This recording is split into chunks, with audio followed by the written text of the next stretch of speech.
अस्सलाम वालेकुम। देखें, जब से इंडिया पाकिस्तान के दरमियान कल लास्ट सीज फायर हुआ है, उसके बाद से काफ़ी क्यूरीज आ रही हैं कि आया पाकिस्तान स्टॉक मार्केट की सिचुएशन कैसी रह सकती है और जो इतने लॉसेस हो गए हैं उसको किस तरह से रिकवर किया जाए, क्या हिकमत अमली तरतीब दी जाए।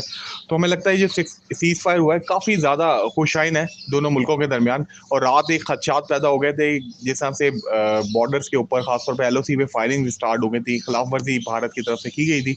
तो लग रहा था कि क्योंकि भारत की क्लियरली डिफीट है और इंडियन मीडिया अब नरेंद्र मोदी और उनकी हुकूमत के लिए काफ़ी मुश्किल दिन शुरू हो चुके हैं, उनसे क्वेश्चंस करेंगे तो अपना मलबा उतारने की, कहीं ना कहीं पाकिस्तान पे गुस्सा उतारने की कोशिश करेंगे।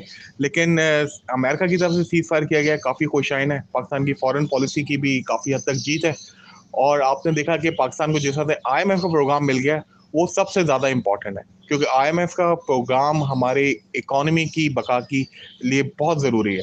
और आने वाले दिनों में हमने अपना बजट भी उसी को लेकर आगे बढ़ना है। अगर IMF का प्रोग्राम डिले हो जाता तो फिर जो हम मईशत में हम इस्लाहाती एजेंडे के ऊपर आगे चल रहे हैं, जो रिफॉर्म्स लेकर आ रहे हैं, उस पर हमें आगे जाके बहुत ज़्यादा मुश्किलात होनी थी। और पाकिस्तान की जो क्रेडिट रेटिंग जो इम्प्रूव हो रही है, वो उसको ज़्यादा मुश्किल हो सकते थे।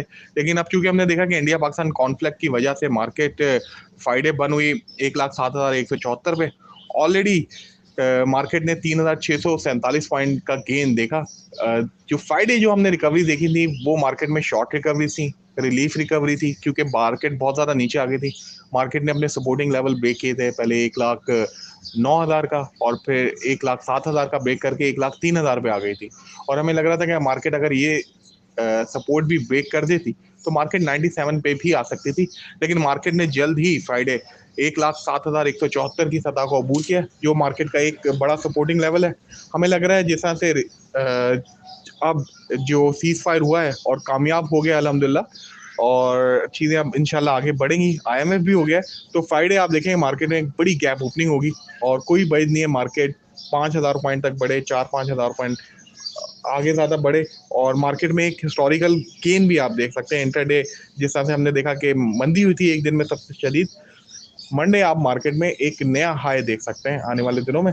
और आने वाले दिनों में हमें लग रहा है कि जिस तरह से अपने लॉस रिकवरी की बात है, अगर आप हमें फॉलो करें तो हम कंटिन्यू कह रहे हैं, जिनके पास डिलीवरीज पड़ी हैं वो पैनिक सेलिंग ना करें। अगर आपके पास अपने पैसों से दिए हुए शेयर्स पड़े हुए हैं तो पैनिक सेलिंग ना करें। पैनिक सेलिंग वहां पर आ गई जहां पे जिनके पास फ्यूचर में या मार्जिन में शेयर्स पड़े हुए हैं। यही वजह है कि मैं हमेशा से हमारे क्लाइंट्स को ये रेकमेंड करता हूँ कि आप अपने पैसों पे काम करें, डिलीवरीज पे काम करें तो ज़्यादा बेहतर है। और अगर आप मार्जिन पे या फ्यूचर में काम कर रहे हैं तो बहुत लिमिटेड काम करें, इतना काम करें कि अगर कोई क्राइसिस लाइक सिचुएशन होती है तो आप उसको कवर अप भी कर सकते हैं, हैंडल भी कर सकते हैं। तो वो क्या आ जाता है ना कि चादर से ज़्यादा पैर ना फैलाएं, हमेशा प्रॉब्लम्स वहीं पर आती है। क्योंकि पाकिस्तान काफ़ी अनसर्टेन कंट्री है, यहाँ पे आए दिन इस तरह के इवेंट होते हैं जिससे मार्केट में काफ़ी ज़्यादा वॉल्टैलिटी नज़र आती है।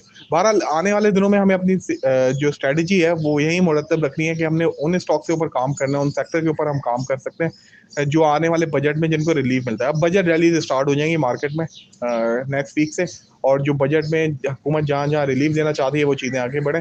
आने वाले दिनों में जिस तरह से इंटरेस्ट रेट नीचे आ रहा है और 11% नीचे आया है, हमें लग रहा है इकॉनमी दोबारा से रिवाइव करेगी और पिकअप करने जा रही है।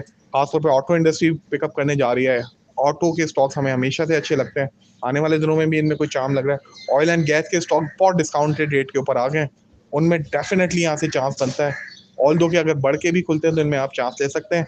फिर रिकॉर्डिंग के भी मामला आगे चल रहे हैं। और फिर उसके साथ हम देखेंगे कि जो बजट में गवर्नमेंट कुछ रियल एस्टेट को रिलीफ देने चाह रही है, तो सीमेंट स्टॉक्स के अंदर ऑलरेडी हम देख रहे हैं कि काफ़ी ज़्यादा रिलीफ मिला है इंटरेस्ट रेट नीचे आने से।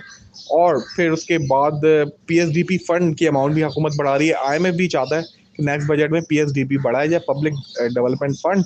तो इससे भी सीमेंट स्टॉक्स के लिए काफ़ी ज़्यादा अच्छा है। और पावर सेक्टर में भी कुछ कंपनीज हैं जो कि बहुत ज़्यादा अच्छी लगती हैं, तो उनमें आप चांस ले सकते हैं। फार्मास्यूटिकल बहुत ज़्यादा नीचे आ गया है, इस पे कुछ खदशात थे कि इंडिया से जो रॉ मटेरियल आ रहा है वहाँ क्या पोजीशंस रहती हैं, लेकिन हमें लगता है कि इनमें भी कुछ स्टॉक्स हैं जो कि बहुत अच्छे परफॉर्म कर रहे हैं, आप उनमें चांस लिए जा सकते हैं। तो ओवरऑल अब इंशाल्लाह ताला मार्केट का स्टांस हमें पॉजिटिव साइड के ऊपर लगता है।